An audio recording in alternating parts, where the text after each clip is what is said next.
দক্ষিণ এশিয়ায় শুরু হতে যাচ্ছে ভয়ঙ্কর এয়ার যুদ্ধের নতুন অধ্যায়।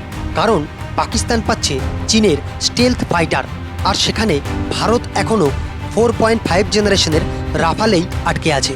চীন হঠাৎ সিদ্ধান্ত নিয়েছে দ্রুত পাঠাবে শেনিয়াং J-35 ফাইটার জেট, যেটা আগে 2026-এ শেষে আসার কথা ছিল।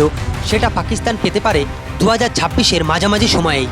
এই J-35 কিন্তু সাধারণ ফাইটার না, এটা 5th জেনারেশন স্টেলথ জেট। রেডারে প্রায় ধরা পড়ে না, মানে শত্রুকে আগে ডিটেক্ট করে অ্যাটাক করতে পারবে। আর সবচেয়ে ভয়ঙ্কর ব্যাপার হলো চীন শুধু বিমান দিচ্ছে না, দিচ্ছে পুরো যুদ্ধের সিস্টেম, যেখানে থাকবে KJ-500, যেটা আকাশ থেকে শত্রু ট্র্যাক করতে পারে, এবং HQ-19, যা মিসাইলকে আটকাবে। মানে পাকিস্তান পাবে ফুল কমব্যাট ইকোসিস্টেম। এদিকে ইন্ডিয়া এখনও রিলাই করছে ড্যাসাল্ট রাফেল এবং সুখোই Su-30 MKI এর উপর, কিন্তু এগুলো পাওয়ারফুল হলেও স্টেলথ না। যদি পাকিস্তান আগে J-35 ডিপ্লয় করে, তাহলে প্রথমবার সাউথ এশিয়াতে স্টেলথ ভার্সেস নন স্টেলথ যুদ্ধ হতে পারে, যেখানে ইনভিজিবল জেট কিন্তু আগে অ্যাটাক করবে।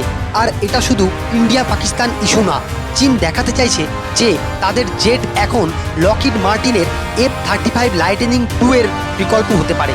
এখন প্রশ্ন হলো, ইন্ডিয়া কি দ্রুত নিজের স্টেলথ ফাইটার আনতে পারবে, নাকি পাকিস্তান এগিয়ে যাবে এই এয়ার পাওয়ার রেসে?